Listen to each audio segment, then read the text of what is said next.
இந்த வருஷம் எண்டுல ஒரு தரமான ஒரு படம் ஒண்ணு வந்திருக்கு. கண்டிப்பா தரேன் கைஸ்.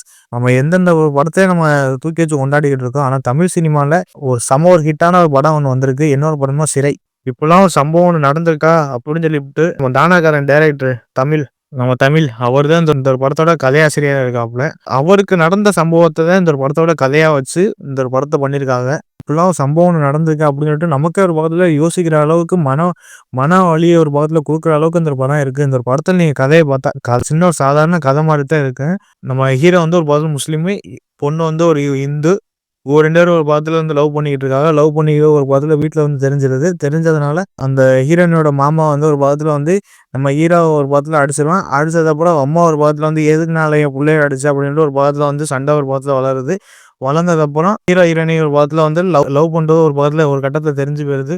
அதுக்கப்புறம் நம்ம ஹீரோயினியோட அப்பா வந்து நம்ம ஹீரோ அம்மா ஒரு பக்கத்துல வந்து அடிச்சிடாப்புல. அதை தடுக்கிறேன்னு சொல்லி நம்ம ஹீரோ வந்து இந்த ஹீரோயினோட அப்பா ஒரு பக்கத்துல வந்து தள்ளி விட்டுறாப்புல. தள்ளி விட்டு அடுத்த 2ஆம் நாள் தான் தெரிய வருது. அந்த ஹீரோயினோட அப்பா ஒரு பக்கத்துல இறந்துறாங்க. அதுக்கப்புறம் நம்ம ஹீரோ வந்து ஜெயிலுக்கு போயிறாப்புல. நான் தான் இந்த கொலையை பண்ணேன் அப்படின்னு சொல்லிட்டு ஒரு பக்கத்துல ஜெயிலுக்கு போயிறாப்புல. 5 வருஷமா ஒரே வாய்தாவா நம்ம ஹீரோ வந்து அட்டன் பண்ணிக்கிட்டு இருக்காப்புல. ஹீரோயினி ஒரு பக்கத்துல வந்து நம்ம அப்பாவே கொண்டுட்டான். இது ஹீரோயினி ஒரு பக்கத்துல விலகி போகுதான்னு பார்த்தா அது கிடையாது. அவன் தான் வேணும்னு சொல்லிட்டு ஒரு பக்கத்துல வந்து நம்ம ஹீரோயினி ஒரு பக்கத்துல வந்து இருப்பாங்க. நம்ம விக்ரம் பிரபு ஒரு பக்கத்துல மெயின் ஹீரோவா ஒரு போலீஸ் அதிகாரி நடிச்சிருக்காப்புல. எப்படி அவர் ஒரு பக்கத்துல வீட்டுக்கு போற மாதிரி இருக்கிற சமயத்துல போலீஸ் அதிகாரிக்கு லீவு வேணும் அப்படின்னு சொல்லிட்டு அவர் ஒரு பக்கத்துல இருந்து இன்வால்வ் ஆகுறாங்க. இன்வால்வ் ஆனது அப்புறம் அப்ப நீ ஒரு கைதியை வந்து ஒரு இடத்துக்கு கூட்டிட்டு போ அப்படின்னு சொல்றாங்க. அந்த ஒரு கைதி யாருன்னா நம்ம ஹீரோவா இருப்பாப்புல. அந்த சின்ன பையன் ஹீரோவா இருக்காப்புல. நம்ம விக்ரம் பிரபு ஒரு பக்கத்துல ஒரு கட்டத்தை தெரிஞ்சு போயிருது. இவன் வந்து ஒரு பக்கத்துல அனாதைன்னு ஒரு பக்கத்துல தெரியுது. அதுக்கப்புறம் நீதிபதிகிட்ட கேட்டு 5 வருஷம் அவன் செஞ்ச தப்புக்கு யாருமே வந்து அந்த சின்ன பையன் வந்து கண்டுக்கறல. சரியாரையும் கண்டுக்கறல. நீதிபதியும் ஒரு பக்கத்துல இந்த விசாரணை இந்த ஒரு கேஸை வந்து இன்வால்வ் ஆகாம ஒரு பக்கத்துல இருக்காங்க. அதுக்கப்புறம் நம்ம விக்ரம் பிரபு ஒரு பக்கத்துல வந்து அந்த சின்ன பையனை வந்து வெளியில எடுத்தாப்புலையா இல்லையா இதாங்க. அதுக்கப்புறம் நம்ம ஹீரோயினி ஒரு பக்கத்துல வந்து ஒண்ணு சேர்ந்து சந்தோஷம் வாழ்ந்தாங்களா இல்லையா இதாங்க இந்த ஒரு படத்தோட கதையா இருக்கு. அந்த ஒரு படத்தை நான் பார்க்கும்போது லாஸ்ட் சீன் நம்மளே ஒரு பார்த்து அழுக வச்சுட்டாங்க கைஸ். நான் இந்த ஒரு படத்தை பார்க்க வேண்டிய காரணமே நம்ம ரொம்ப ஒரு பெரிய டிப்ரெஷன்ல இருக்கோம்.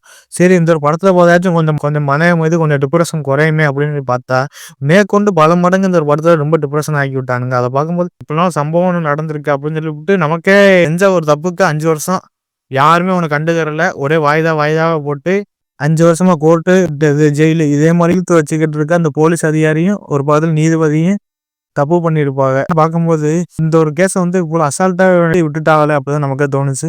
ஆனா இதுல நடிச்ச இந்த படத்தை நடிச்ச ஹீரோ அவர் யாருன்னா நம்ம இந்த ஒரு படத்தை எடுத்து நம்ம 7 ஸ்கிரீன் ஸ்டுடியோ லலித் குமார் அவரோட பையன் தான் இந்த ஒரு படத்தோட ஹீரோவா நடிச்சிருக்காப்புல.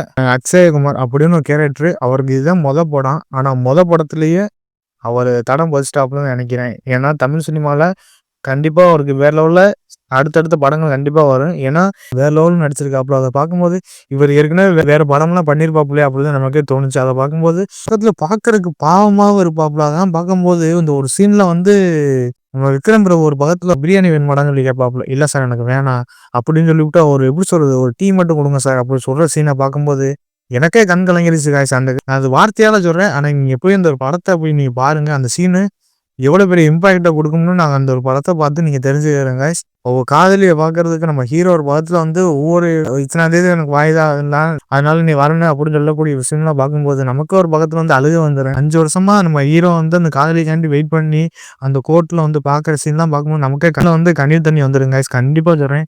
இதுல நடிச்ச இந்த ஹீரோ அக்ஷயகுமார் கண்டிப்பா அவருக்கு வந்து வாழ்த்து தெரிவிக்கணும். வேற லெவல்ல நடிச்சு கொடுத்துருக்காப்புல. ஹீரோயினி நம்ம அனிஸ்மா அனில்குமார் அவங்க தான் இந்த ஒரு படத்தோட ஹீரோயினி நடிச்சிருப்பாங்க. அவங்க ஆக்டிங்கை பார்க்கும்போது சின்ன வயசுலேருந்து ஒரு படத்தை லவ் பண்ணிக்கிட்டு இருக்காங்க. லவ் பண்ணிக்கிட்டு அவளுக்குள்ள பாண்டிங்கை பார்க்கும்போது சரி கடைசியில் ஒன்று சேர்ந்துருவாங்க அப்படின்னு நம்ம நினைக்கிற நேரத்தில் ஒரு ட்விஸ்ட்டு ஒன்று வரும். நமக்கே நெஞ்சு வலி வந்துடும். அப்படிதான் இருந்துச்சு அந்த சீன். அதை பார்க்கும்போது போச்சா மொத்தம் முடிச்சு விட்டீங்களா என்னடா எடுத்திய படத்தை அப்படின்னு நம்ம யோசிக்கிற அளவுக்கு அடுத்த ஒரு ட்விஸ்ட் ஒன்று வைப்பானுங்க.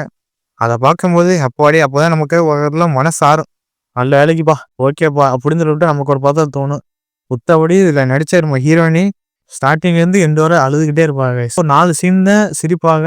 ஆனால் அடுத்த சீனு ஃபுல்லாக ஒரே அடி மிதி அழுகையாக அந்த அவங்களுக்கு வந்து சீன்லாம் இருக்கு. ஆனால் ஒரு கட்டத்தில் வந்து அந்த ஒரு கோர்ட்டில் வந்து ஒரு நீதிபதிகிட்ட வந்து ஒரு கெஞ்சுற சீனு மாதிரி ஒன்று வரும். இவனை எப்படியாச்சும் விடுதலை பண்ணிடுங்க இவனோட நான் வாழணும் அப்படின்னு சொல்கிற விஷயம்லாம் பார்க்கும்போது எனக்கு இப்போ சொன்னாலே கண்ணீர் தண்ணி வருது. அந்த சீன்லாம் பார்க்கும்போது நமக்கு என்ன சொல்கிறது பெண்களை பொறுத்த வரைக்கும் ஒரு இதை பிடிச்சி போச்சுன்னா கடைசியாக அவள் வந்து விட மாட்டாங்க அப்படின்னு சொல்லிட்டு இந்த ஒரு படத்தை நீட்டாக அழகாக காமிச்சிருப்பாங்க. அதை பார்க்கும்போது நமக்கு ஒரு படத்துல தோணும், ஏன்னா பெத்த அப்பனே இவன் தான் கொண்டான், ஆனா நீ இவன் தான் வேணும்னு சொல்றியே அப்படின்னு சொல்லிட்டு நமக்கு ஒரு படத்துல தோணும் போது, எனக்கு அப்பா வேணா யாரு வேணா எனக்கு இவன் தான் வேணும் அப்படின்னு சொல்ற சம்பவம்லாம் பார்க்கும்போது நல்ல ஒரு கேரக்டர் இருந்துச்சு. ஒரு கேரக்டர் கண்டிப்பா அந்த ஹீரோனி வேற லெவல்ல அடுத்தடுத்து கண்டிப்பா படம் வரும். போலீஸ் அதிகாரியா நம்ம விக்ரம் பிரபு நடிப்பை பத்தி நான் சொல்றதே இல்லை. நடிகர் திலகம் சிவாஜி கணேசனோட பேரன்னு நிரூபிச்சிட்டாப்புல. இதுக்கப்புறம் அவருக்கு நான் சொல்றது வார்த்தையே இல்லை. நான் சிவாஜி பேரன்டா அப்படின்னு சொல்லிட்டு வேற லெவலில் பங்கமா நடிச்சிருக்காப்புல நம்ம விக்ரம் பிரபு. ரொம்ப நாள் கழிச்சு நம்ம டானாகாரனுக்கு அடுத்து இந்த ஒரு படம் வேற லெவலில் ஒரு ஹிட்டான ஒரு படமா இருக்கு.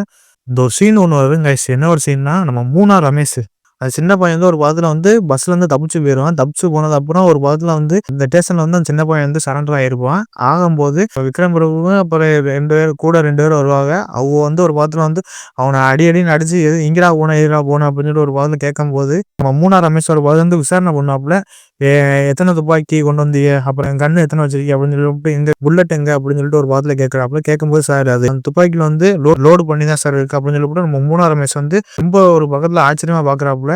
வாயிதாக போற கைதிக்கு எதுக்கு நீ லோட் பண்ணி அப்படின்னு சொல்லிட்டு ஒரு பாதத்துல கேட்பாப்புல.